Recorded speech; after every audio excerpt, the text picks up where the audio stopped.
Obviously, Oath Keepers, Proud Boys, those are broad terms that capture a lot of people.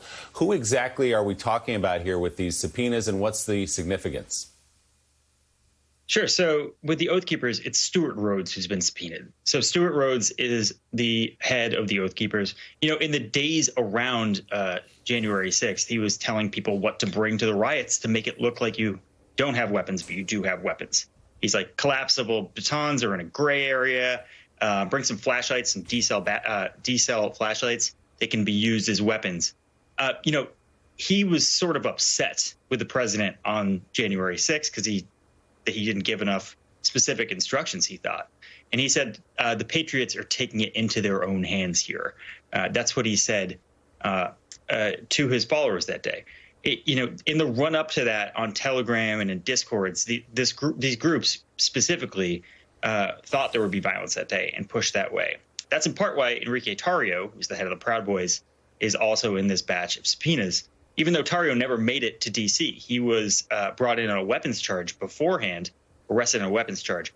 Tarrio is a really interesting case. He's viewed as a patsy largely by the Proud Boys. They believe he's a federal agent because he has worked with the feds in the past.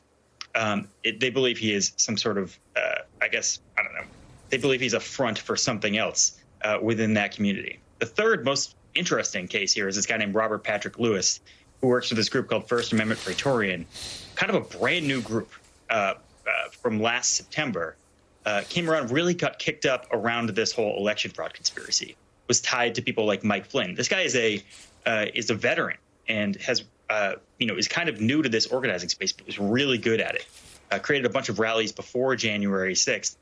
He has always had this public stance of anti-violence, but on January 6th, it looks like he got swept up. He said, today is the day the true battles begin. So these are groups that were talking about violence either in the run up to the 6th or the 6th itself. Yeah, and they were pretty explicit about that, as you say. Part of what this committee is looking into, Ben, is any level of coordination between the groups you've just described to us and people in the White House, political leadership, members of Congress, perhaps. To what extent have you seen that in your travels online? It's really hard to know. There was always this dance with them.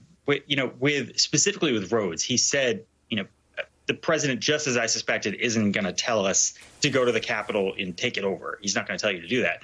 But, the president did say, let's all go to the Capitol. Let's all go, hear our voices heard.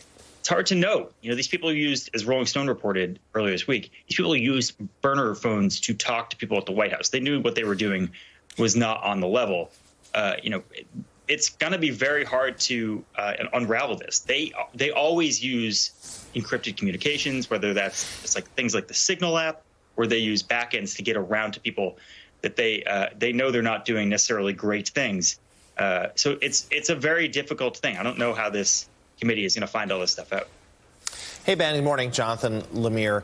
Obviously, we're seeing some of the members of these extremist groups be swept up in this, but we know that federal law enforcement still believes they are a threat. And certainly people that I've talked to say that they fear that political violence will be more part of the national discourse, if you will, this midterms and next presidential cycle than perhaps ever before. Give us an update. We hear the occasional news about a rally at the Capitol or a state capitol, and none of that has materialized in anything particularly noteworthy, at least not yet. Give us an update as to where federal law enforcement believes the threat stands from these extremist groups across the nation. So these threats have largely decentralized in the last few months. They've realized that they can't do this out and about anymore.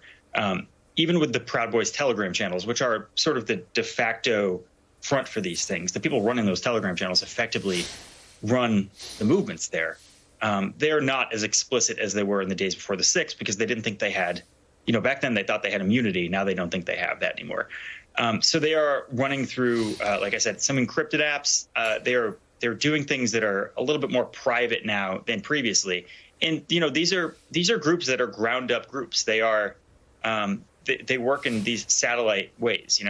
There are Proud Boys groups that are separate from each other on the East Coast and the West Coast. They go from, the Pacific Northwest to California, and then on the East Coast, largely a different group of people, but there is a centralized mission and message there. But in large part, they're to one service, and it's, protecting the people who support Donald Trump in general, and that's their larger goal. Ben, and I guess to follow up on that a bit, would you say that the movement is stronger today than it was on January 6th? That you actually think that they've gained strength post-insurrection versus having it be diminished with all of the, legal that they're going through and the violence that happened on that day? I definitely believe that's true. I think it's important to note that they will discard leaders willy-nilly. You see people like for example, in Charlottesville at this trial, those people are persona non grata now. People like Chris Cantwell, he's like referred to as the crying Nazi or whatever. Those people are just gone. Richard Spencer, he used to be this thought leader in the white supremacy movement. Now it's, who knows? A lot of people don't think he should be around in that space anymore. So they'll get rid of leaders and keep the message and push the message forward. They'll find new heroes, whether those people want to be heroes or not. People like Kyle Rittenhouse, who I'm sure does not want to be the center of the white supremacist movement. They have lionized this man and, created some hero worship around him. They are creating new figures, new caricatures in real time. And they're doing it using these spaces and these, communications that built up over the last 4 or 5 years. It is absolutely larger than ever. It is absolutely more toned to regular American civilians than ever. And that's the difference than 4 or 5 years ago. It's not this fringe thing. They are trying to take over contemporary mainstream politics.